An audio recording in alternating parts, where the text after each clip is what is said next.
Bharatiya Janata party के नए राष्ट्रीय अध्यक्ष को लेकर लंबे समय से चल रही अटकलों का अंत अब नजदीक आता दिख रहा है।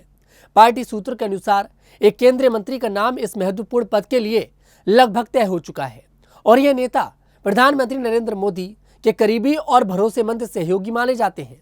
बीजेपी की आंतरिक चुनाव समिति गुरुवार को होने वाली बैठक में नए राष्ट्रीय अध्यक्ष के चुनाव की तारीख की औपचारिक घोषणा करने वाली है।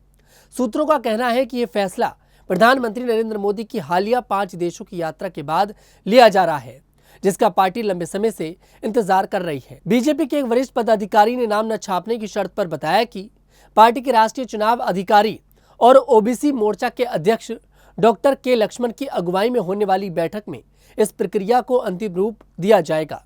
इस बैठक में लोकसभा सांसद संबित पात्रा और पार्टी के महासचिव BL संतोष जैसे प्रमुख नेता भी शामिल होंगे। सूत्रों के अनुसार केंद्रीय आवास और शहरी मामले तथा ऊर्जा मंत्री मनोहर लाल खट्टर का नाम राष्ट्रीय अध्यक्ष के रूप में लगभग तय माना जा रहा है। एक वरिष्ठ पदाधिकारी ने कहा कि 90% संभावना है कि खट्टर ही इस पद को संभालेंगे। खट्टर न केवल पीएम मोदी के विश्वास पात्र है, बल्कि राष्ट्रीय स्वयंसेवक संघ भी उनके नाम पर सहमत है। इससे पहले भी कई रिपोर्ट्स में खट्टर को इस पद के लिए संभावित दावेदार बताया गया था। 71 वर्षीय मनोहर लाल खट्टर हरियाणा के पूर्व मुख्यमंत्री रह चुके हैं और वर्तमान में करनाल लोकसभा सीट से सांसद हैं। हरियाणा के रोहतक में जन्मे खट्टर पंजाबी समुदाय से ताल्लुक रखते हैं। उन्होंने अपने जीवन का अधिकांश समय संगठन और जनसेवा को समर्पित किया है। 2014 में हरियाणा के मुख्यमंत्री बनने से पहले वे बीजेपी के संगठनात्मक कार्यों से जुड़े थे और उससे पहले वे लंबे समय तक RSS के प्रचारक रहे। 1977 में RSS से जुड़ने के बाद उन्होंने आजीवन अविवाहित रहने का संकल्प लिया और खुद को समाज सेवा के लिए समर्पित कर दिया। RSS के प्रचारक के रूप में उन्होंने 14 वर्षों तक काम किया और 1994 में बीजेपी में सक्रिय रूप से शामिल हो गए। विशेष रूप से हरियाणा में ही उन्हें पीएम मोदी के साथ मिलकर संगठन का काम करने का मौका मिला, जिसने उनकी राजनीतिक यात्रा को और मजबूत किया।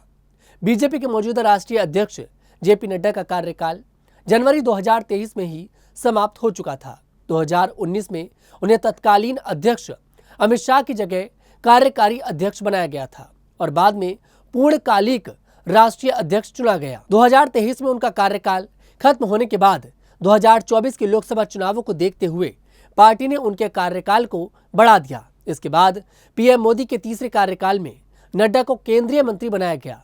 बीजेपी में एक व्यक्ति एक पद की परंपरा के चलते माना जा रहा था कि नड्डा को जल्द ही राष्ट्रीय अध्यक्ष के पद से मुक्ति मिल जाएगी। हालांकि विधानसभा चुनावों और संगठनात्मक चुनावों के कारण नए अध्यक्ष का चयन बार बार टलता रहा। अब जब अधिकांश राज्यों में संगठनात्मक चुनाव पूरे हो चुके हैं, जुलाई 2025 में बीजेपी को नया राष्ट्रीय अध्यक्ष मिलना लगभग तय है। मनोहर लाल खट्टर का संभावित चयन कई मायनों में महत्वपूर्ण है। उनकी संगठनात्मक पृष्ठभूमि, RSS से गहरा जुड़ाव और पीएम मोदी के साथ उनका लंबा सहयोग उन्हें इस पद के लिए उपयुक्त बनाता है। खट्टर का अनुभव और उनकी सादगी भरी छवि पार्टी के लिए एक मजबूत नेतृत्व प्रदान करती है। उनके नेतृत्व में बीजेपी संगठन को और मजबूती देने के साथ साथ आगामी चुनौतियों का सामना करने के लिए तैयार हो सकती है। जैसे जैसे गुरुवार की बैठक नजदीक आ रही है, बीजेपी कार्यकर्ताओं और समर्थकों में नए नेतृत्व को लेकर उत्साह बढ़ता जा रहा है। यह बदलाव न केवल पार्टी के लिए बल्कि भारतीय राजनीति के लिए भी एक महत्वपूर्ण मोड़ साबित हो सकता है। मनोहर लाल खट्टर राष्ट्रीय अध्यक्ष बनेंगे या फिर नहीं, आपको क्या लगता है? कमेंट सेक्शन में जरूर बताइएगा। मैं तनुज दीक्षित फिर आपसे मुलाकात करूंगा। तब तक के लिए हमारे साथ देखते रहिए न्यूज़ 15।